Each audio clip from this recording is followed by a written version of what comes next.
A ver si, cuéntenme si se ve. Sí, profe, se ve. Bueno, vamos a ver el manejo de los saldos de tesorería, el manejo del dinero en efectivo. Fíjense, esta es una técnica de administración del efectivo. Tenemos lo que figura en los libros de la empresa y lo que figura en el resumen de cuenta del banco.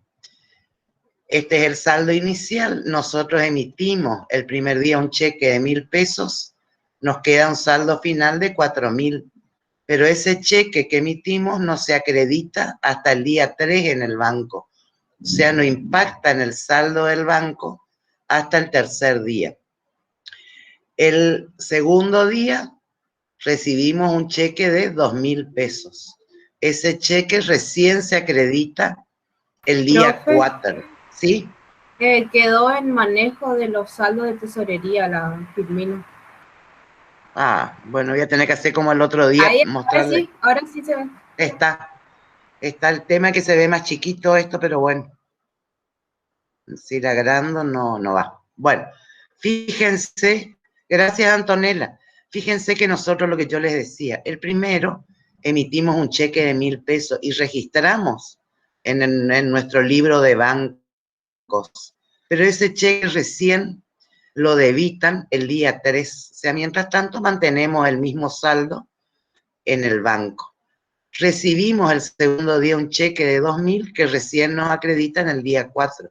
Fíjense que hay diferencia entre los saldos del libro, bancos, y el saldo que tenemos en la cuenta corriente del banco. A esa diferencia se la llama flotante. O sea, acá están los saldos del banco y este es el saldo de los libros del banco. Y este es el flotante.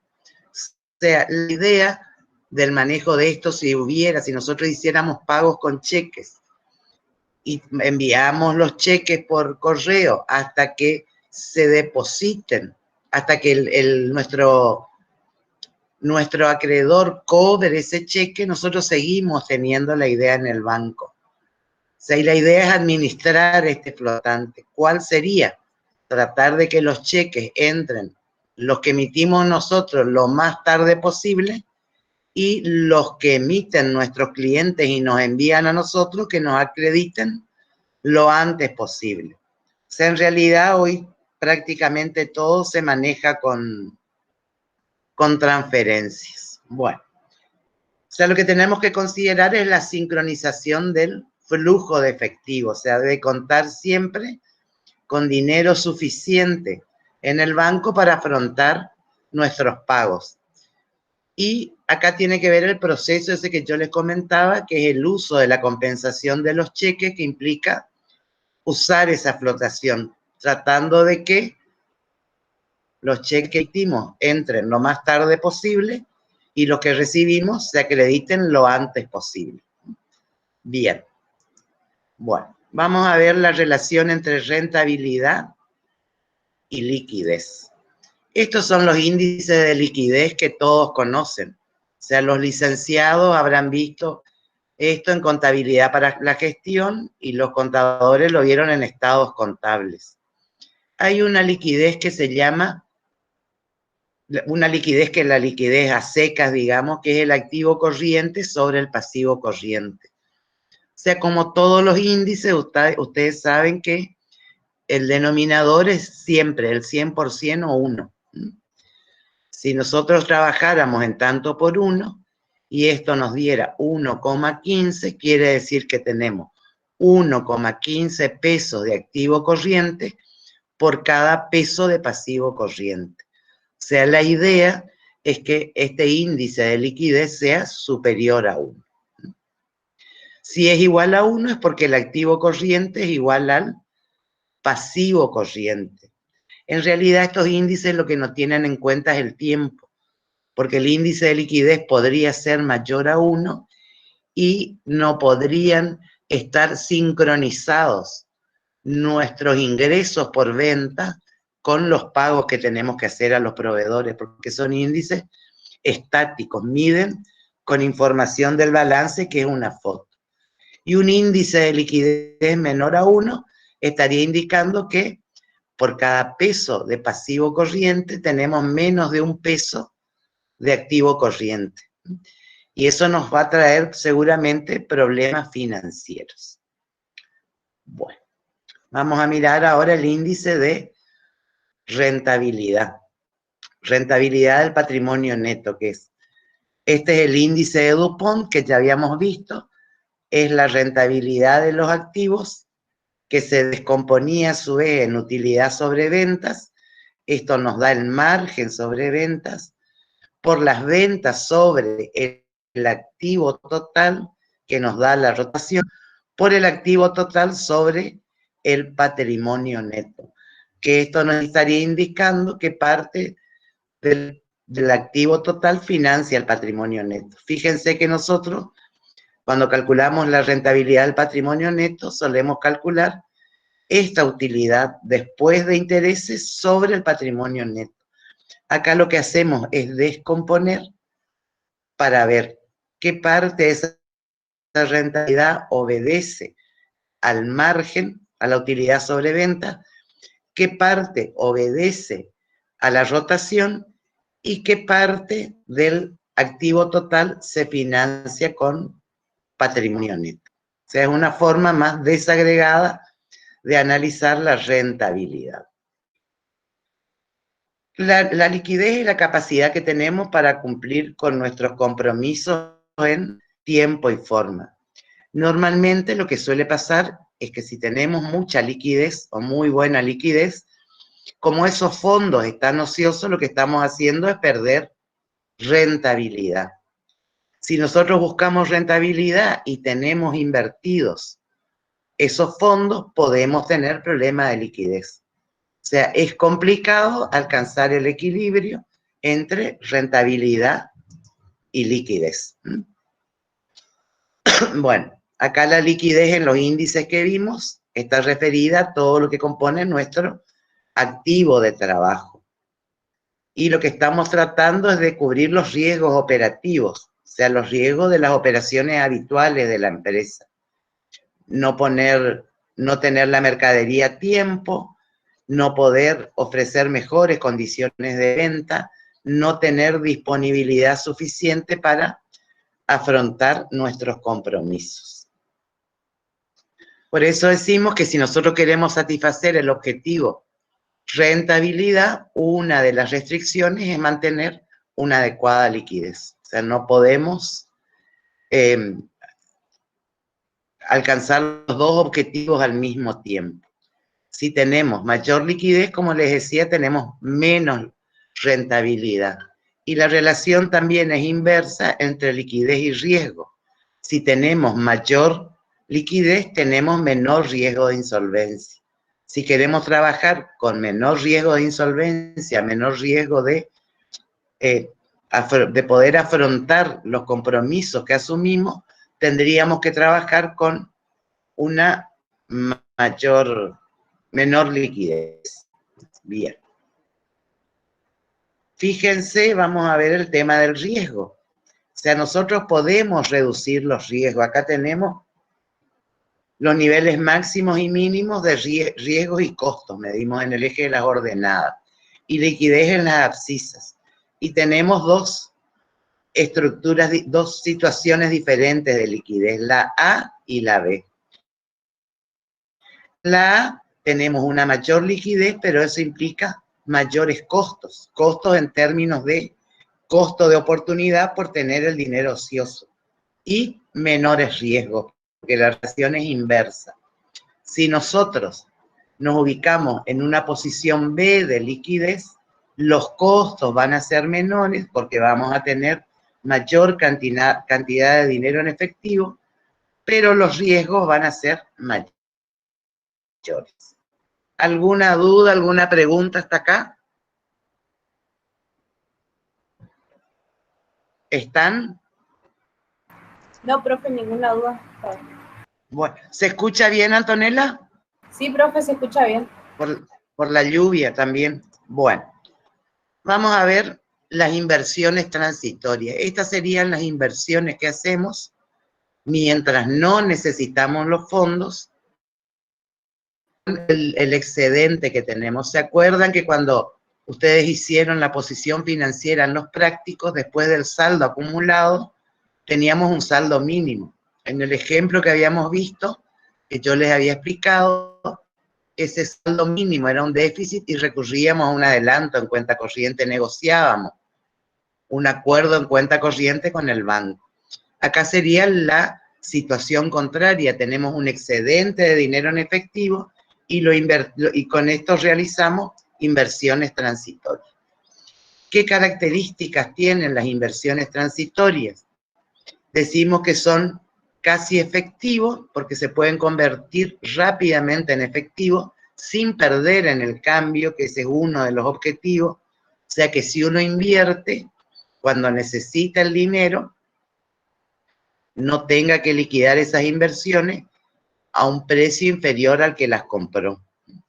Son en general inversiones de corto plazo, son muy líquidas, o sea, tienen que tener un mercado donde haya posibilidad de comprar y vender, y nos permite tener algún rendimiento sobre ese dinero que está ocioso. O sea, otra de las características es que es un mercado fácil, porque decimos que hay se negocian muchos títulos, valores, hay mucha dispersión en la oferta, lo que nos permite hacer combinaciones que si bien combinando puede que no tengamos la máxima rentabilidad, disminuimos el riesgo, obtenemos cierta rentabilidad y se convierten rápidamente en efectivo. Eso hace que este tipo de inversiones transitorias tengan un riesgo bajo, una alta liquidez, y bueno, si el riesgo es bajo, ustedes saben que el rendimiento consecuente también es bajo. ¿Qué inversiones transitorias son estas? Pueden ser letras de tesoro del Banco Central, pueden ser bonos gubernamentales, pueden ser plazos fijos transferibles, pueden ser fondos comunes de inversión, o sea, hay un abanico de inversiones posibles de las que uno puede salir fácilmente sin perder en la venta.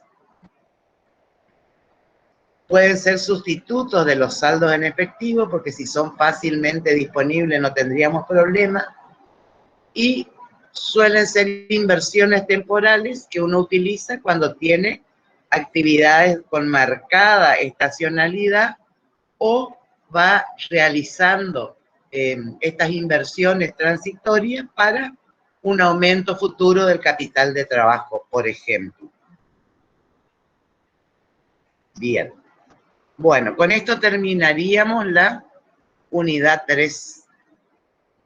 ¿Alguna duda, alguna pregunta?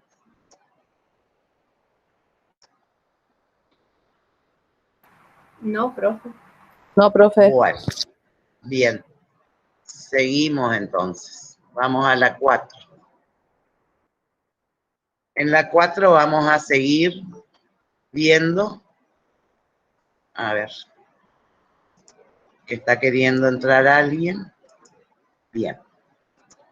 En la unidad 4 vamos a seguir trabajando con los otros componentes del capital de trabajo.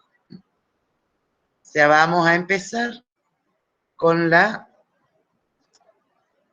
gestión del crédito comercial. Tenemos que ver condiciones, instrumentos de venta, análisis y decisión del otorgamiento del crédito comercial. Fíjense que nosotros podemos vender al contado o a plazo o a crédito. ¿Cuándo vendemos al contado? Cuando nos pagan contra entrega. O sea, cuando vendemos en efectivo, cuando vendemos con tarjeta de débito o incluso en determinado tipo de actividades, cuando son empresas que trabajan por órdenes. O sea, si uno quiere determinados muebles o los barcos de los que hablábamos, normalmente piden un adelanto, una entrega a cuenta. Y siempre que vendemos a plazo, estamos otorgando un crédito comercial. Bueno, ¿qué es lo que buscamos? sea, si nosotros vamos a vender a crédito, es porque estamos buscando rentabilidad. Y lo que tenemos que ver es si ese crédito que estamos otorgando, que es una inversión, para nosotros es una inversión marginal, un incremento en nuestra inversión en cuentas por cobrar. Tenemos que ver si es superior a la tasa de costo que utilizamos para financiar esos créditos adicionales. Eso por un lado.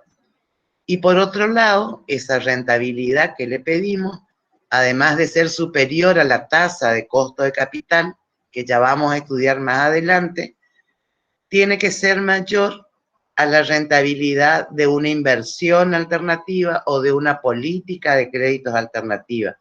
Acuérdense que cuando hablamos de inversión alternativa, hablamos de inversiones de igual riesgo. O sea, no podemos analizar como rentabilidad de la inversión alternativa el vencimiento a un plazo fijo, porque eso no tiene el mismo riesgo que otorgar un crédito. Tiene un riesgo muchísimo menor. Bien. ¿Cuáles son los factores que tenemos que considerar cuando hablamos del crédito comercial? Por un lado, tenemos que ver cuál es nuestra competencia para ver cuáles son las condiciones que están ofreciendo, porque atendemos el mismo mercado, y que nos demandan nuestros clientes. O sea, si las condiciones que les ofrecemos son adecuadas. Acuérdense de lo que hablábamos cuando hablábamos de los ciclos y del capital de trabajo. O sea, es muy probable que uno financie una parte del tiempo que está en stock la mercadería que uno vende, pero solo una parte, si no nos estarían transfiriendo, o sea, estaríamos haciéndonos cargo de la inversión en stock de nuestros clientes. O sea, nosotros le podemos financiar una parte de esa inversión en stock que la hace a comprarlo. Por otro lado está la situación económica. En periodos de estabilidad, o sea, normalmente los créditos, los plazos de los créditos se alargan porque la economía está estable, y en periodos como este de alta inestabilidad, de incertidumbre y de mucha inflación, normalmente se reduce ese periodo de crédito. Por supuesto que todo esto tiene un límite, que es las condiciones que ofrecen la competencia y la atención a nuestros clientes. O sea, no tenemos que perder de vista que podemos tener clientes que estén con problemas, y este puede ser el momento de, si estamos en condiciones, ayudarlo, porque eso va a crear una fidelización hacia la empresa. También tenemos que tener en cuenta que si nosotros vendemos a crédito, es probable que se produzca un incremento en las ventas. Pero todo aumento en la cantidad de crédito que otorgamos o toda flexibilización en nuestra gestión del crédito comercial significa un incremento adicional en el capital de trabajo. Por eso tenemos en cuenta la financiación que nos ofrecen los proveedores y la financiación que nos ofrecen los bancos. Los proveedores nos van a financiar una parte de la inversión en capital de trabajo, y si necesitáramos, podemos recurrir a los bancos para pedirle préstamos a corto plazo.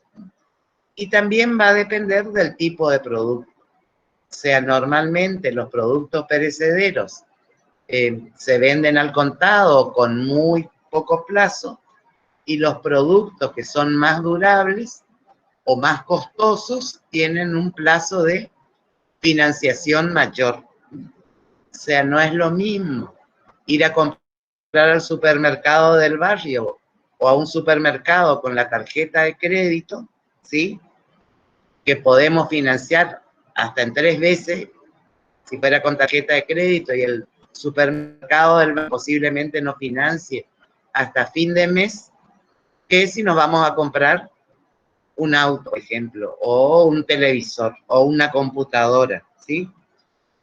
O sea, el periodo, el plazo del crédito comercial también tiene que ver con el tipo de productos.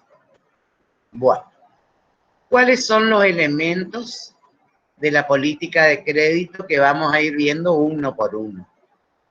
Uno son las condiciones o términos de venta, si vendemos a plazo o no, y cuáles son las condiciones, cobramos interés, no cobramos interés, hacemos un descuento por pronto pago. Otros son los instrumentos, o sea, cómo vamos a formalizar esa venta si la formalizamos de alguna manera. La otra cuestión es si vamos a dar crédito, tenemos que analizar la situación de nuestros clientes.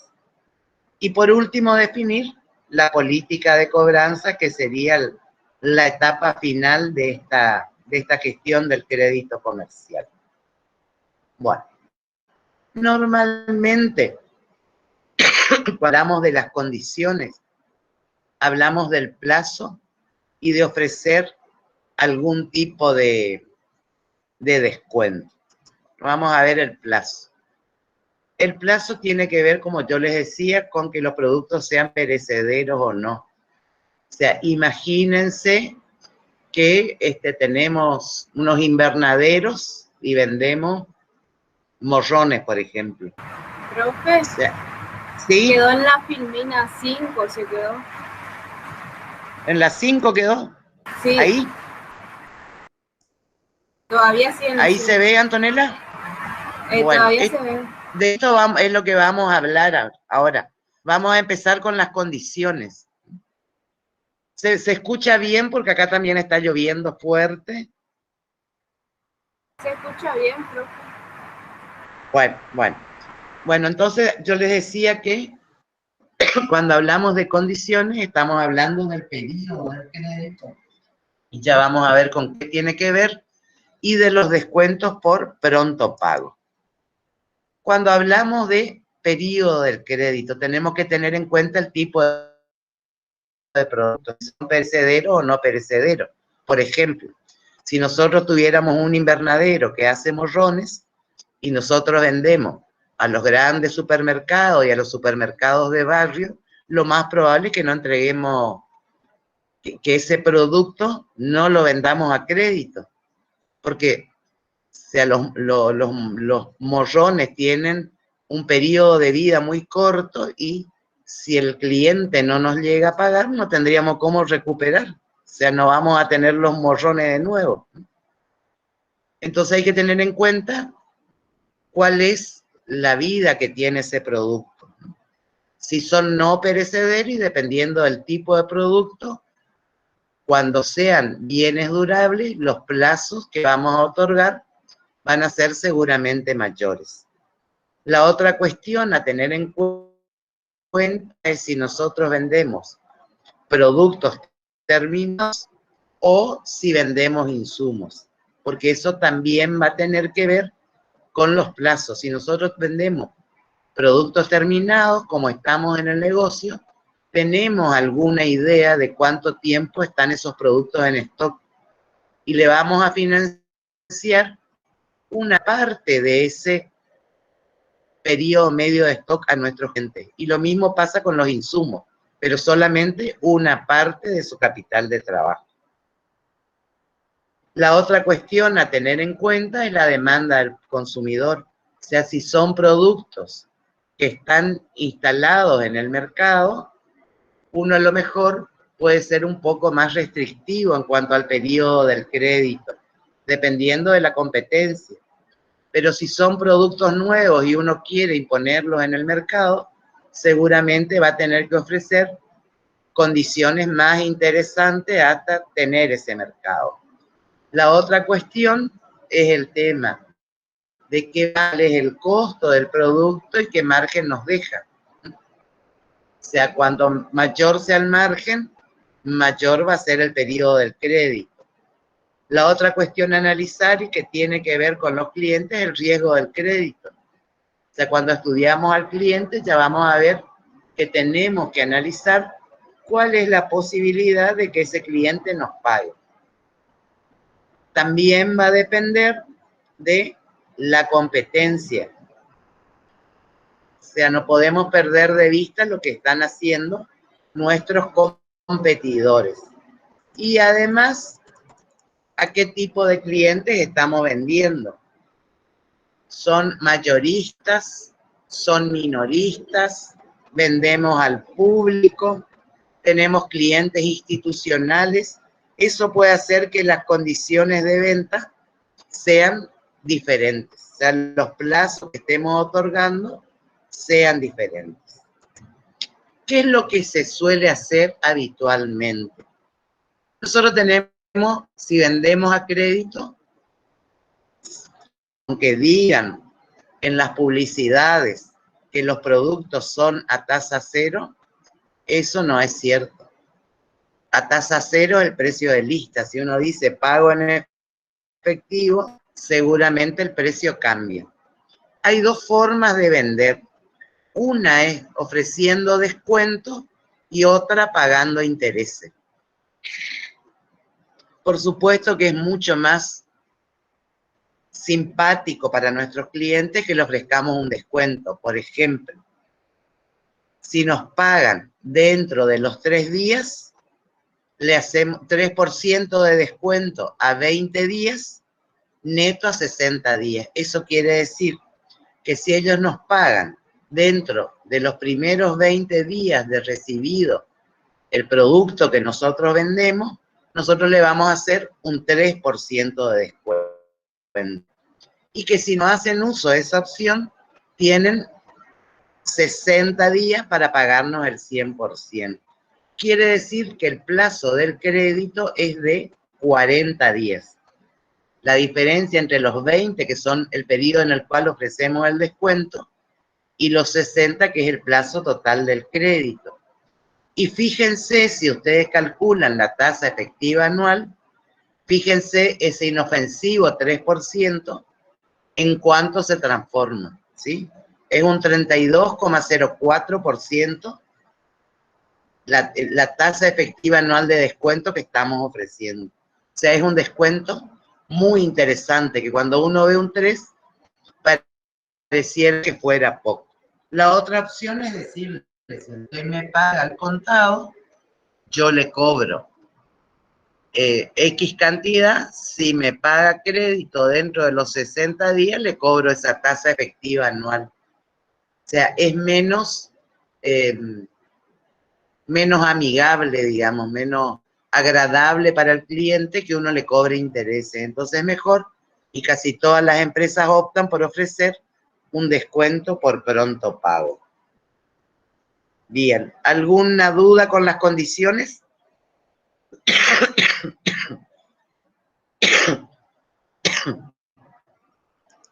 ¿Están? No hay duda, profe, estaba bien, está bien. Bien, bien.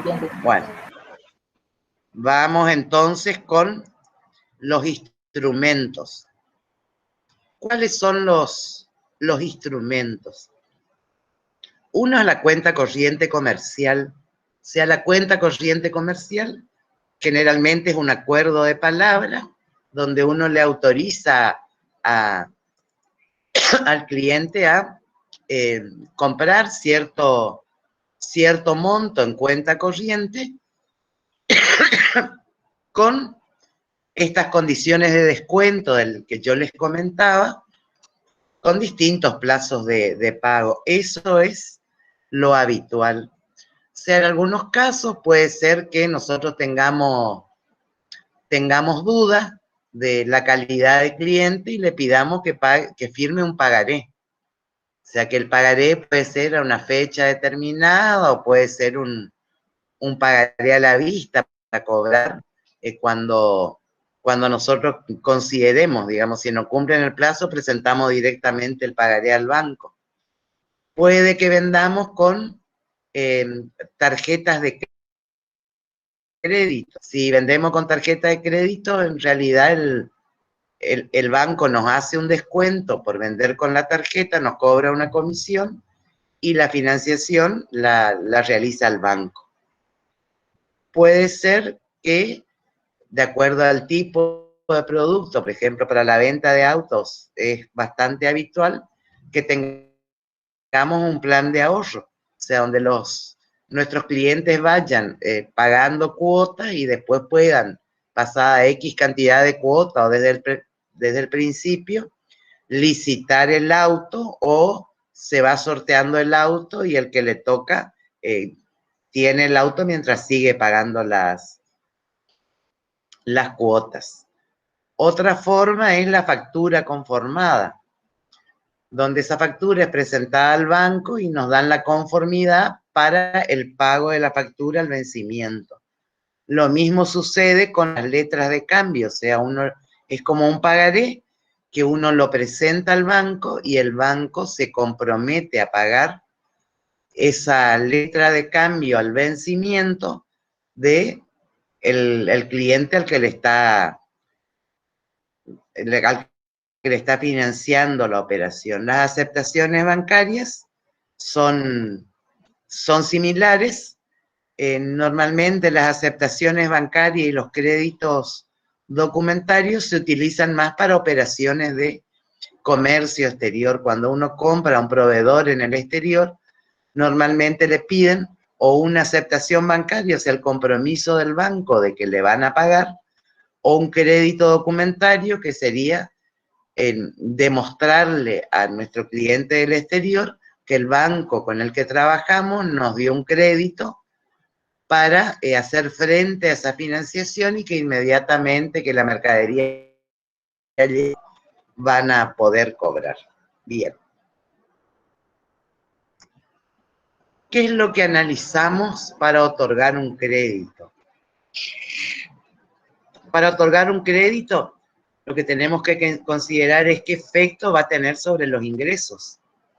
O sea, es probable que vender a crédito nos aumente el volumen de las ventas, pero eso también va a tener un efecto sobre los costos, porque nosotros vamos a vender y esos costos variables en los que invertimos vamos a tardar cierto tiempo en recuperarlo. La otra cuestión a considerar es el costo de la deuda. O sea, si vamos a financiar con fondos de terceros o con capital propio o con una mezcla de fondos de tercero y capital propio, tenemos que ver si la rentabilidad que nos genera esa venta a crédito, como les decía, supera el costo de financiarla. Otra cuestión es analizar la probabilidad de incobrable del cliente al que le realizamos la venta. Y también cuál es el costo para la empresa de ofrecer ese descuento por pronto pago. Porque ese 36%, ese 3% que se convertía en un 36%, es un costo para la empresa. Bien. ¿Hasta acá vamos bien? Sí, profe. ¿Alguna duda? Bien, seguimos entonces. Son cosas que ustedes conocen y que aparte tienen mucho de sentido común. Vamos a ver ahora el nivel de inversión en cuentas por cobrar, cuáles son las estrategias de liberalización, o sea, cuando queremos ser más flexibles con nuestra política de crédito, o de reducción en el otorgamiento de los créditos, y las políticas de cobranza. Fíjense la diferencia que hay entre el nivel de las cuentas por cobrar y la inversión en las cuentas por cobrar. El nivel de las cuentas por cobrar se obtiene haciendo las ventas, el índice de rotación de las cuentas por cobrar. Y ese es el saldo que figura en el balance. Lo que nos aparece como cuentas por cobrar en el balance es el nivel de las cuentas por cobrar. Cuando nosotros hacemos nuestro análisis, lo que nos interesa es la inversión en cuentas por cobrar. Por eso tomamos las ventas, pero al costo, sobre el mismo índice de rotación de las cuentas por cobrar. Ahora vamos a analizar primero políticas de crédito, o sea, cómo la empresa establece cuáles son esas condiciones en las que va a vender y que son aplicables a todos los clientes. Por eso hablamos de políticas de crédito o estrategias. Una podría ser la de liberalización. O sea, si yo quiero vender más, por ejemplo, podría aplicar dos políticas. Una, incrementar el periodo medio de cobranza, o sea, aumentar el plazo que tienen nuestros clientes para pagarnos las ventas. La otra es otorgar créditos a clientes de mayor riesgo. O sea, si yo ya tengo a mis clientes seleccionados y son buenos pagadores y quiero vender más, y bueno, tendría que incorporar otro segmento del mercado que posiblemente sea más riesgoso que el que estoy atendiendo actualmente, o sea, con mayor probabilidad de incobrables.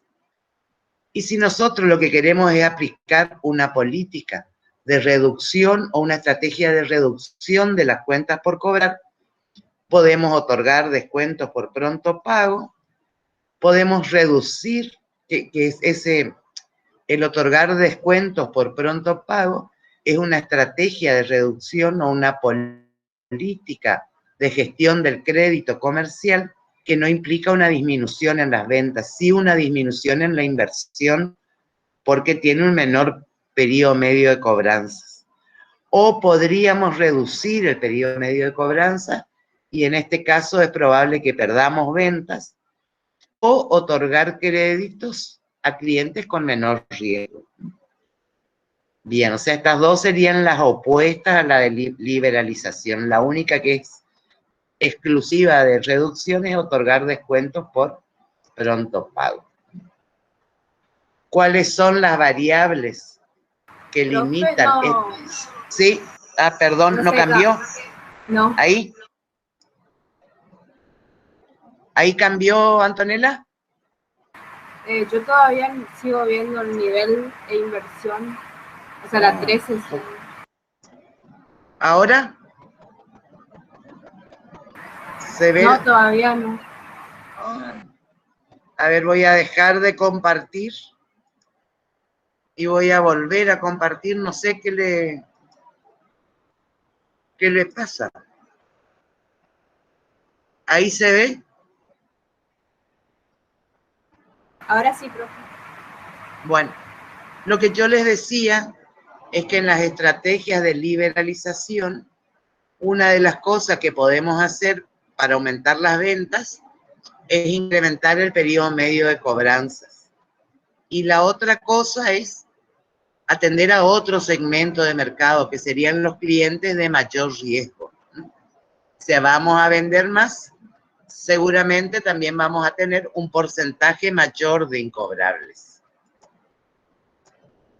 Bueno, con las estrategias de reducción, fíjense que una es reducir el periodo medio de cobranza. Acá es probable que perdamos clientes.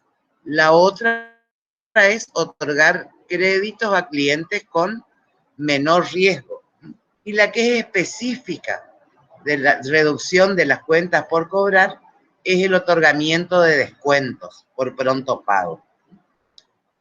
¿Qué tenemos que considerar? Por un lado, el mercado.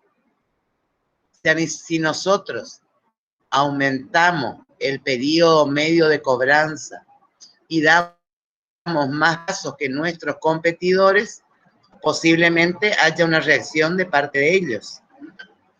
Tenemos que tener en cuenta también si implementamos una política de liberalización, si vamos a poder afrontar esa mayor demanda.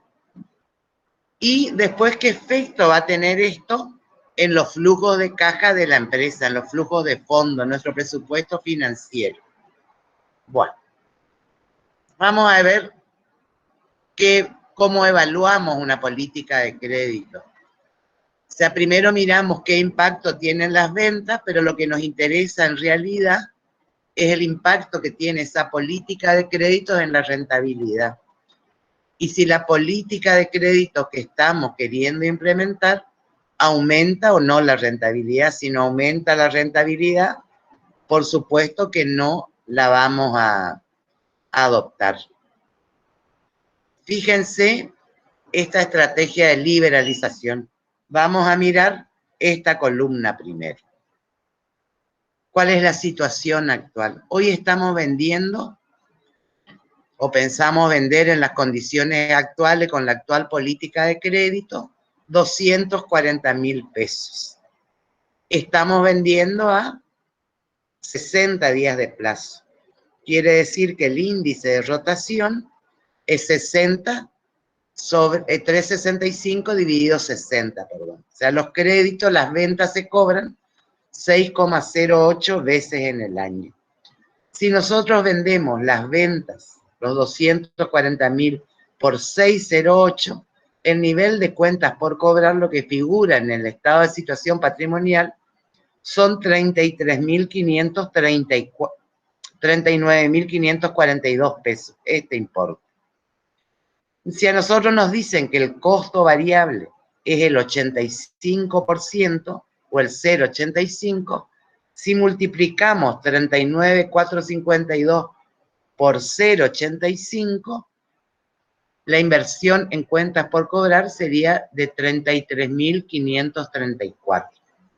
Si a esa inversión yo le pido el 20% de rendimiento, quiere decir que yo tendría que tener una utilidad neta de 6.707. ¿Hasta ahí vamos bien? ¿Alguna duda? ¿Alguna duda? No, profe. Bien, bueno, vamos a ver las otras columnas. Fíjense, nosotros queremos aumentar las ventas, entonces lo que hacemos es aumentar el periodo medio de cobranzas de 60 a 90 días. Con eso estimamos que las ventas van a pasar de 240.000 a 300.000.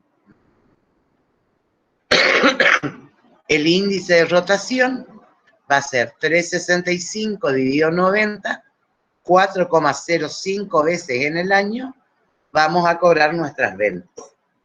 El nivel de las cuentas por cobrar, 300.000 dividido 4,05, es 73.973.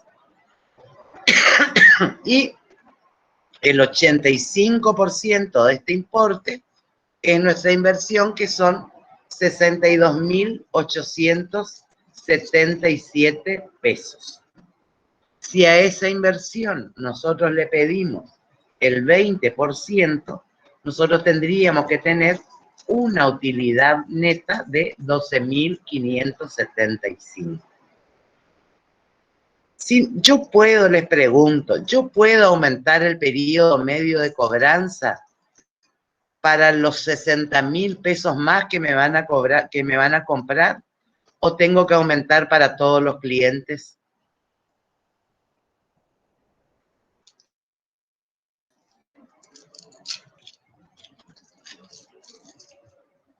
¿Qué dicen?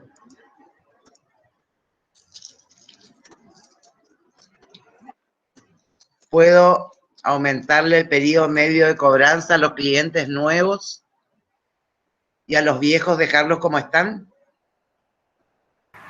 Para ese incremental nomás, dice Iván, profe.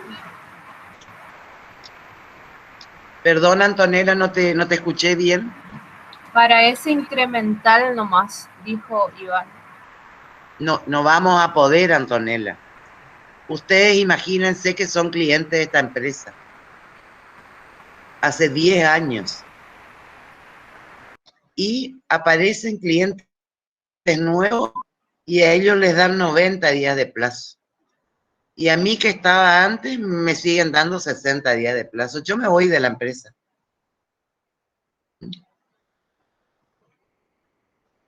Esta política, que acá está referido a periodo medio de cobranza, es la que aplican muchas empresas, que dice que si uno se cambia, no sé, las empresas de telefonía celular, las de internet, las de televisión por cable, aplican este tipo de política, y la verdad que uno como cliente se siente ofendido a lo mejor hace 5, 10 años, 2 años que está con la empresa y no tiene ningún beneficio, y a los nuevos les ofrecen. O sea, cuando yo cambio el periodo medio de cobranza es para todos, para los viejos y para los nuevos. Vamos a ver el porcentaje de incobrables. Si nosotros aceptamos clientes de mayor riesgo, vamos a tener incobrables. El periodo medio de cobranza va a ser el mismo. O sea, vamos a tener el mismo índice de rotación. El nivel de las cuentas por cobrar va a aumentar porque aumentamos las ventas y también va a aumentar la inversión.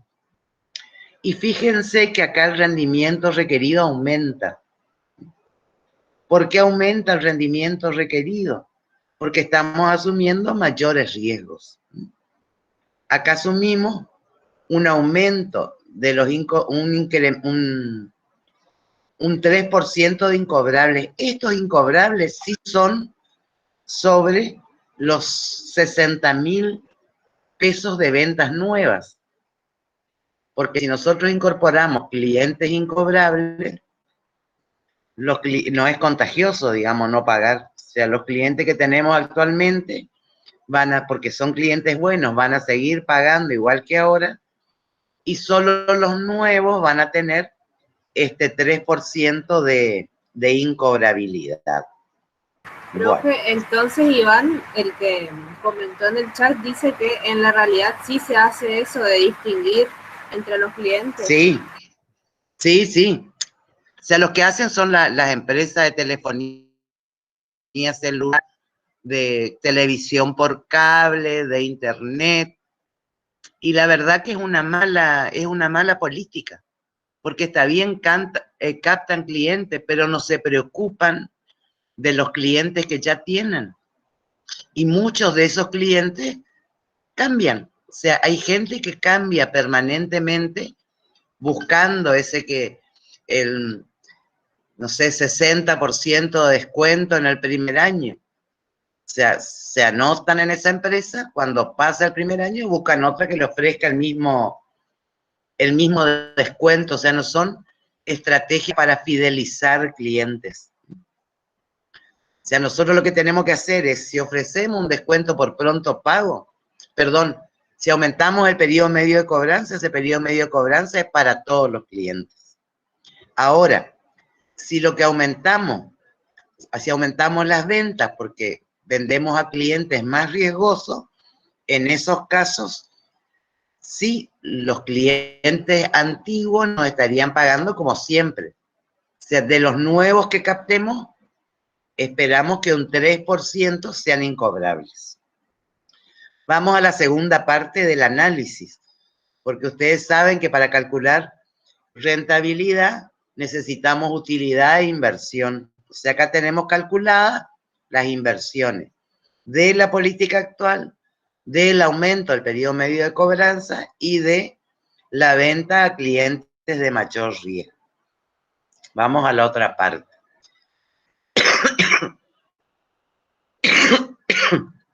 Vuelvo acá para mostrarles algo. Fíjense que acá nos dice que el 0,85 de las ventas son costos. Quiere decir que el 15% es contribución marginal. Entonces nosotros lo que hacemos es aplicarle el 15% a 240.000 y el 15% a 300.000. Y esas son nuestras contribuciones marginales. Acá tenemos unos costos fijos de 28.000 que en realidad están, pero podrían no estar porque afectan de la misma manera las tres políticas, ¿sí? O sea, no es diferencial de esta política. Y después tenemos el resultado neto de la política 1, 36.000 menos 28, 8.000, nos da un rendimiento de 23,86 por encima del 20% pretendido. Si nosotros aumentamos el periodo medio de cobranzas y dividimos los 17.000 sobre la inversión, sobre estos 62.700 877, superamos los 12.500 que nos pedían y tenemos una rentabilidad del 27.04.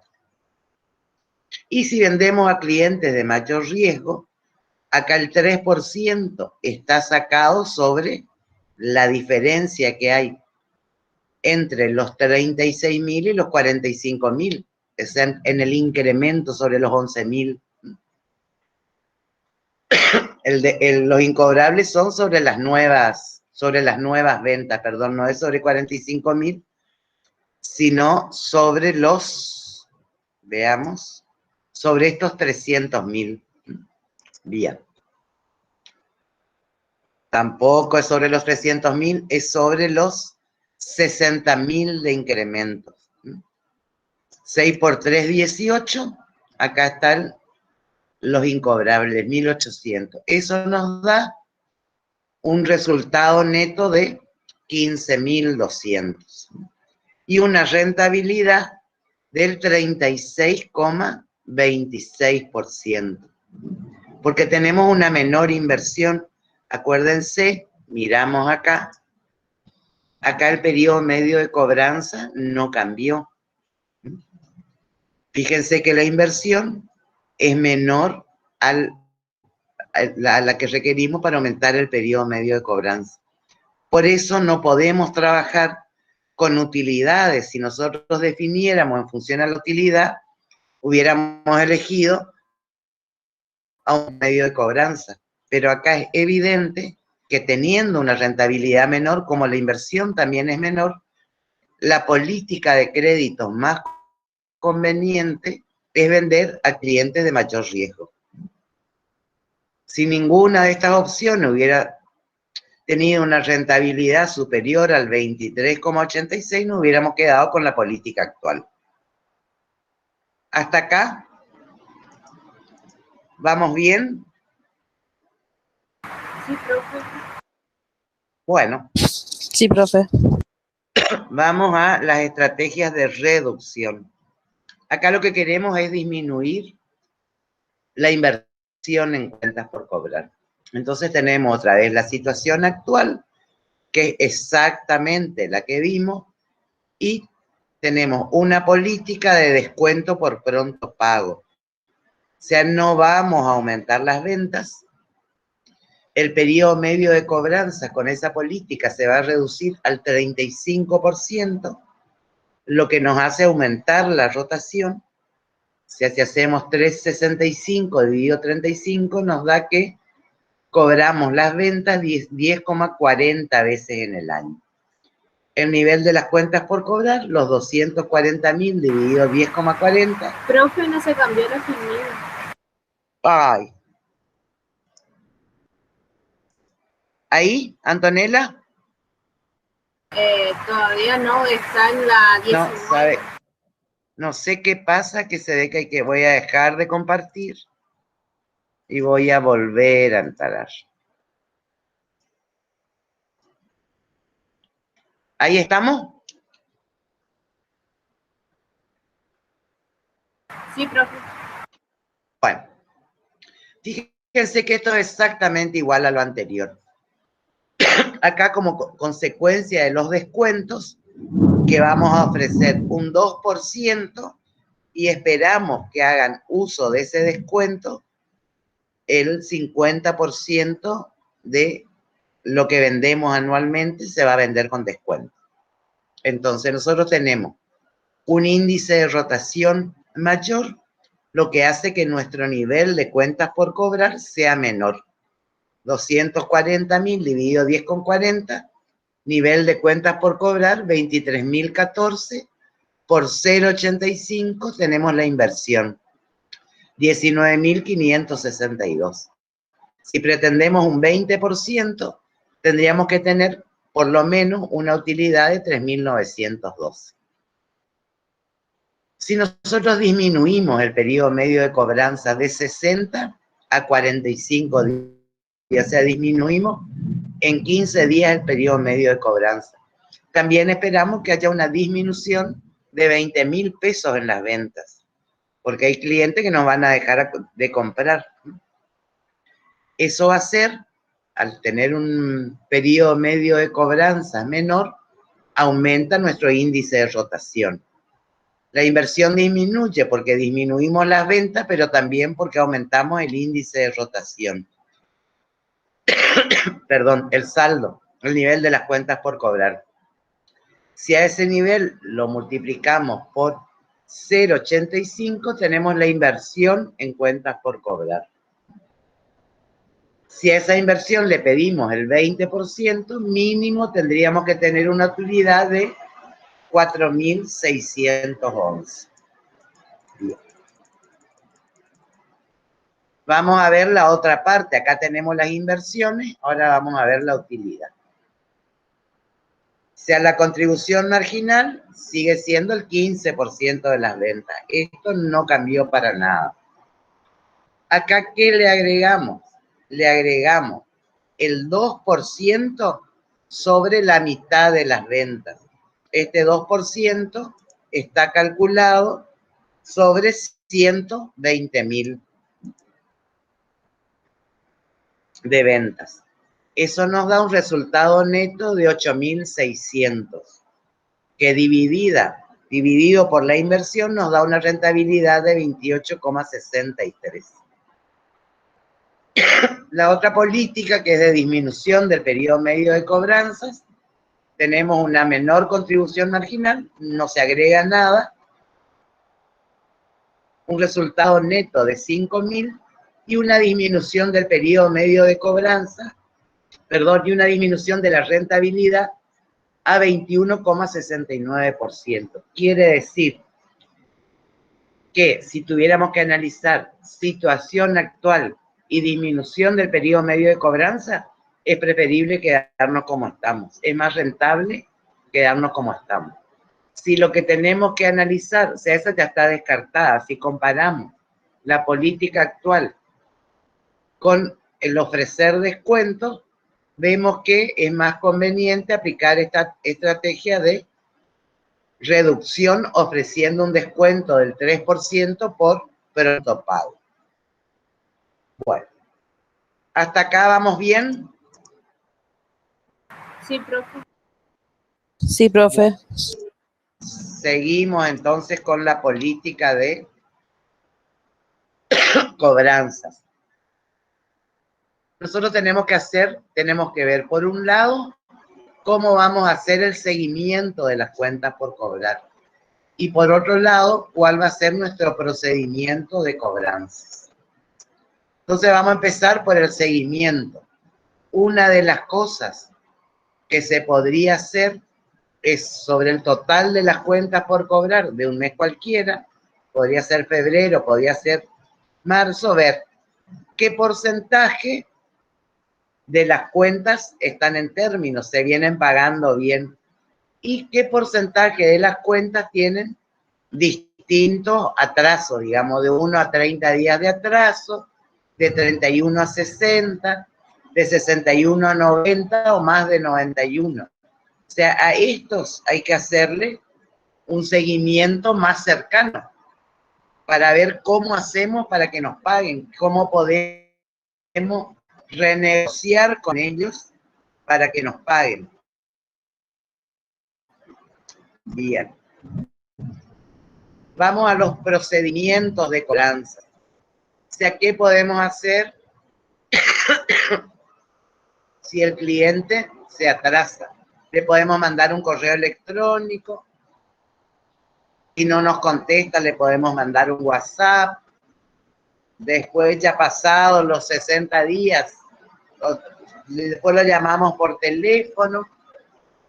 Pasamos los 60 días, podemos mandarle una carta o una carta documento y podemos contratar una empresa especializada en cobranza o tener un departamento dentro del departamento de cobranza, un equipo de gente que se encargue de las cobranzas que se están atrasando. Y se pueden iniciar acciones legales. O sea, estos casos de clientes de mayor riesgo es lo que uno normalmente les pide un pagaré y se documenta por cualquier eventualidad. Bien.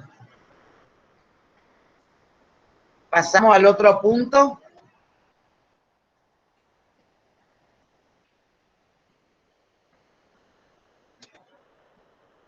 ¿Están? Sí, profe. Bueno, allá vamos. Bien. Ahora vamos a ver, esto ya es en procedimiento de evaluación de créditos a clientes. Esto es cuando le vamos a vender, cuando vamos a analizar un cliente para decidir si le damos o no crédito. Y lo que vamos a ver es un modelo que es el del costo de aceptar y costo de rechazar un crédito. Y vamos a ver que hay otros modelos de evaluación de créditos. Bien. ¿Qué le pedimos a nuestros clientes si les vamos a dar crédito? Le pedimos los estados financieros, ¿sí? Le pedimos los balances.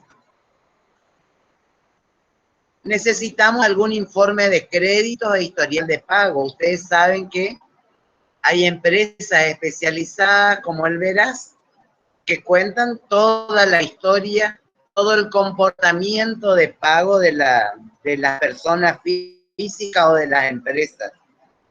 También se puede preguntar a los bancos. O sea, yo trabajé en bancos, los bancos normalmente lo que hacen es, le ponen un sellito que dice opera y cumple. O sea, en realidad no cuentan mucho. O puede ser que ya tenga algún historial en la empresa y analicemos un poquito su historia. Con toda esa información podríamos elaborar una clasificación de los clientes mediante puntuaciones, que serían, por ejemplo, por darles un número de 1 a 10. Entonces serían como las notas, digamos, las calificaciones de los exámenes. El que tiene menos de 4, no lo aceptamos directamente, no miramos más. El que tiene más de 6, le damos el crédito, le daremos un crédito mayor al que tiene 10 que al que tiene 6, y nos detenemos a analizar exclusivamente los que están en el medio, los que tienen 5 y 6, por ejemplo. Y con eso elaboraríamos índice de riesgo para ir calificándolo y ver qué porcentaje de incobrables pueden presentar. Bien. Cuando vamos a otorgar un crédito, se tienen en cuenta lo que se llaman las 5 C de crédito. Uno es el carácter. El carácter es la posición del cliente a pagar y no tiene nada que ver con la situación financiera del cliente. O sea, podemos tener una empresa que tenga una excelente posición financiera, que tenga muy buena rentabilidad, pero que está habituado a pagar fuera de término. Esa es la disposición del cliente. Y otro que a lo mejor junta los pesitos para poder cumplir en tiempo y forma. Eso es la disposición del cliente a pagar. Otra cosa es la capacidad, o sea, su capacidad para generar flujos de efectivo, que eso lo vemos en el presupuesto financiero. Otro es el capital, o sea, qué reservas financieras tiene esa empresa, con qué fondos cuentan. Después tenemos los colaterales, que serían las garantías. Le vamos a pedir para el crédito una garantía hipotecaria. Por la magnitud del crédito, le vamos a pedir una garantía prendaria. Mercadería que vendemos. Y otras son las condiciones generales de la economía que afectan a todos los clientes por igual. Eso es lo que se analiza habitualmente cuando uno va a otorgar un crédito. Y acá tenemos el costo de aceptar un crédito. Fíjense, tenemos las ventas, ¿sí? las ventas en términos de costo, o sea, ventas por costo variable sobre precio. Esto sería ventas al costo cuando lo dividimos por el índice de rotación no se de ve, las cuentas profe, por cobrar, nos dice... ¿No se ve otra vez? No. Bueno. Digan que le encontramos, que hay que entrar y salir y aparece. A ver. ¿Ahí se ve, Antonella? Sí, profe, se ve. Bueno, fíjense lo que tenemos, cómo se compone el costo de aceptar. Tenemos las ventas, que cuando las multiplicamos por el costo variable sobre precio, nos da las ventas en términos de costo. Dividido por el índice de rotación nos dice cuánto tenemos que invertir si aceptamos ese crédito. R es el rendimiento requerido sobre la inversión. Es nuestra tasa de costo-oportunidad. O sea, cuánto obtendríamos invirtiendo ese dinero en una inversión de riesgo similar en vez de otorgar este crédito. Después tenemos, a eso le sumamos las ventas en términos de costo por Q, que es la tasa de incobrabilidad. Esto sería el costo de los incobrables. El 3%, por ejemplo, sobre el costo de venta. Y K es el costo fijo de administración y cobranzas del crédito. Si nosotros sacamos factor común, venta por costo variable sobre precio, nos queda el índice de rotación en el denominador, que se puede escribir como periodo medio de cobranza sobre 365 por R más Q más K. O sea, esto para calcular está bárbaro, pero para entender cuáles son los costos de aceptar el crédito, la fórmula desagregada es mejor, porque nos da la inversión en cuentas por cobrar que tenemos que hacer por la rentabilidad pretendida, o sea, el rendimiento que queremos sobre esa inversión, que es lo que nos daría una inversión en términos de costo o oportunidad, porque es el rendimiento de una inversión alternativa, más el costo del probable quebranto, más los costos fijos. Bueno, vamos a ver ahora qué nos cuesta rechazar un crédito. Bueno, acá estaría el costo de aceptar. Vamos a realizarle a este cliente una venta de 15.000 pesos. Los costos variables son 40 y el precio de venta 70. O sea, al dividir 15.000 por 0,70 nos quedan las unidades, por 40 nos quedan las unidades al costo. Dividimos por el índice de rotación y por la tasa de rendimiento requerido. Eso nos da 282. Esa es la rentabilidad que pretendemos de ese crédito que estamos por otorgar. A esa inversión, que es 15.000 por 40 sobre, en términos de costo, 15.000 por 40 sobre 70, la multiplicamos por 0,6 y nos da 257. Me falta dividir acá por 6,08, ya voy a corregir y voy a subir. Eso nos daría un costo de quebranto de 257 pesos, más 60 pesos de costo fijo. O sea, el costo de aceptar este crédito es de 599 pesos. Ahora vamos al costo de rechazar. Fíjense lo que tenemos acá. Acá tenemos las ventas multiplicadas por precio menos costo variable sobre precio. Esto sería la contribución marginal. Sería la contribución marginal que pierdo si no hago la venta. Y esto que tenemos acá sería la contribución marginal por la tasa de quebranto. Esta se ve mejor si tenemos la forma en la que sacamos factor común, precio menos venta por precio menos costo variable sobre venta. Fíjense que acá nos queda 1 y en el segundo término nos queda Q. Nos queda la contribución marginal por 1 menos Q. Si Q es la probabilidad de quebranto, 1 menos Q es la probabilidad de que ese cliente nos pague. O sea, el costo de rechazar sería la contribución marginal que perdemos si ese cliente nos paga. Vamos a ver acá números. Sería 15.000 por 70 menos 40, o sea, 30 sería la contribución marginal, dividido 70 por 1 menos 0,6. El costo de rechazar el crédito sería de 6.171,43. Si nosotros miramos, como estamos hablando de costos, siempre vamos a optar por el menor costo. Si el costo de aceptar es menor al costo de rechazar, acepto el crédito. Si el costo de rechazar es menor al costo de aceptar, rechazo el crédito.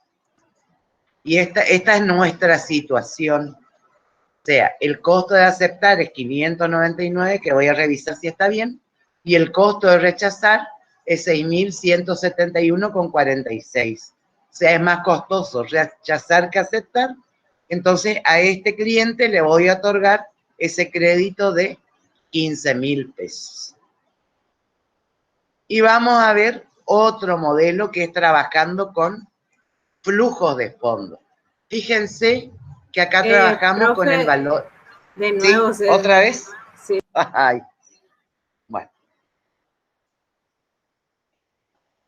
Allá vamos de nuevo. Suerte que descubrimos cómo se hace. Sí, y Bien. además pusieron una pregunta en el chat que dice, ¿cómo sería el comportamiento de las curvas, profe? Carlos Figueroa pregunta. ¿Cómo sería el comportamiento de las curvas de costos? ¿Sí? Miren, ustedes van a hacer en el práctico un ejercicio en el que van a calcular a qué nivel de ventas el costo de rechazar es menor al costo de aceptar. Y van a dibujar las curvas. Van a ver que el costo de aceptar va aumentando y el costo de rechazar va disminuyendo. Pero eso van a hacer cuando vean los prácticos de este tema. Por eso no les puse acá, pero les puedo armar las curvas para la próxima clase, no hay problema. Bueno, fíjense este otro modelo. Acá calculamos el valor actual neto y tenemos, por un lado, la inversión. Si nosotros vendemos a crédito, nosotros lo que invertimos es el costo variable de esa venta. Por eso aparece negativo en el momento cero. Más el precio unitario o el valor de la venta por 1 menos Q, que es la probabilidad de incobrables. Actualizado, acá estamos considerando que es en un solo pago, por 1 sobre la tasa de rendimiento requerido. Esto sería un cliente ocasional. O sea, que viene un día, nos compra y sabemos que no nos va a volver a comprar. Acá estaría el ejemplo, ¿sí? Las ventas son, el costo variable es 20.000, las ventas son de 40.000 pesos, por 1 menos la probabilidad de quebranto, sobre la tasa, acuérdense que la tasa es la tasa del periodo, la tasa de rendimiento siempre está referida al periodo. Eso nos da un valor actual neto de 7.118,44. Como si el valor actual neto es positivo, quiere decir que esa inversión agrega valor, en este caso nos convendría realizar la venta. Bien. Acá lo que podríamos hacer, cuando analizamos un cliente nuevo, podríamos calcular cuál es el porcentaje de incobrable que nos da un VAN igual a 0, o sea, que nos permite llegar a un punto de indiferencia. Y haciendo pasaje de términos con estos números, nos da que el porcentaje de incobrable para este cliente nuevo tendría que ser del 41% para que la rentabilidad de esa inversión en cuentas por cobrar nos dé el rendimiento que pretendemos, que es el 20%. Ahora vamos a las ventas repetitivas. Fíjense que en las ventas repetitivas nosotros tenemos el costo variable siempre y después nosotros cobramos y volvemos a vender. O sea, lo que nos queda es el margen de contribución. O sea, el cliente nos paga, vuelve a comprar, nos paga, vuelve a comprar. Por 1 menos la probabilidad de quebranto, y lo trabajamos como una perpetuidad. La tasa también tiene que estar referida al periodo medio de cobranza. Si estas ventas fueran a un cliente que cada vez que nos paga la cuenta nos vuelve a comprar, tendría un valor actual neto de 87.777,77. Bueno. ¿Cómo vamos hasta acá? Bien, profe. Bueno, yo les voy a hacer no se me ocurrió, Carlos, hacer el gráfico, pero les prometo que para el miércoles les armo el gráfico para que vean cómo funcionan y corrijo ese error que tengo en el cálculo. Bueno, si les parece, dejamos acá, porque son las 6 menos 10. Sí, Carlos, Bien. te escucho. Sí, profe, le preguntaba, Bueno, gracias, le dejamos preguntaba acá por... si tienen un descansito.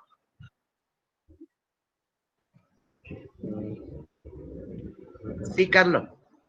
Le preguntaba por las curvas porque había visto en otras filminas, no sé si era la profesora Roth, que los dos costos eran crecientes. Ahora vamos, yo les voy a hacer para que vean cuál es el punto de indiferencia de los dos y dónde se cortan. Gracias, profe, y si me podría decir el autor así lo explayo un poquito más. Este está en Van Horn, en el libro de Van Horn. Gracias, profe.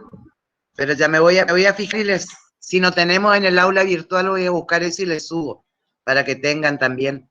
Bueno, los dejo, nos vemos el miércoles, así tienen un descansito antes de empezar con los prácticos. Gracias, no se olvide cortar la profe. grabación, profe. Y